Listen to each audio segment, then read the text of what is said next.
गारवा wine and beer, Selu road, Walur. Proprietor KR Sonawane, Walur. Selu तालुक्यातील देवळगाव घाट येथे एका 45 वर्षीय इसमाने राहत्या घरी छताच्या लोखंडी हुकाला दोरीच्या साह्याने गळफास घेऊन आत्महत्या केल्याची घटना रविवार 14 सप्टेंबर रोजी सकाळी 11:50 वाजता उघडकीस आली आहे. याबाबत पोलिसांनी दिलेली माहिती याप्रमाणे.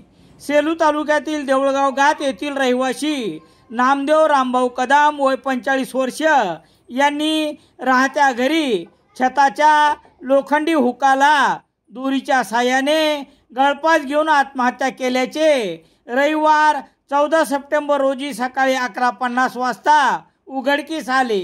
घटनेची माहिती कळताच पोलीस हवालदार ज्ञानेश्वर जानगर, पोलीस शिपाई सोपान बारवकर, देऊळगाव घाटचे पोलीस पाटील मारुती साखरे यांनी घटनास्थळी भेट देऊन प्रेत शवविच्छेदनासाठी देऊळगाव घाट येथील प्राथमिक आरोग्य केंद्रामध्ये आणण्यात आले.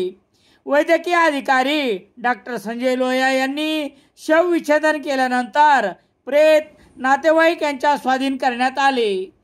मैताचे भाऊ बंशी रामभाऊ कदम यांनी दिलेल्या खबरेवरून कलम 194 अन्वये आकस्मिक मृत्यूची नोंद करण्यात आली आहे. नेमके आत्महत्येचे कारण मात्र समजू शकले नाही. दरम्यान मयत नामदेव कदम यांच्या पश्चात आई, पत्नी, 2 मुले असा परिवार आहे. पोलीस निरीक्षक दीपक बोरसे यांच्या मार्गदर्शनाखाली पोलीस हवालदार मधुकर जाधव पुढील तपास करत आहेत. राजहंस दूत सर्व प्रकारचे दैनिके घरपोच मिळण्यासाठी Balaji news paper agency, bus stand, Selu.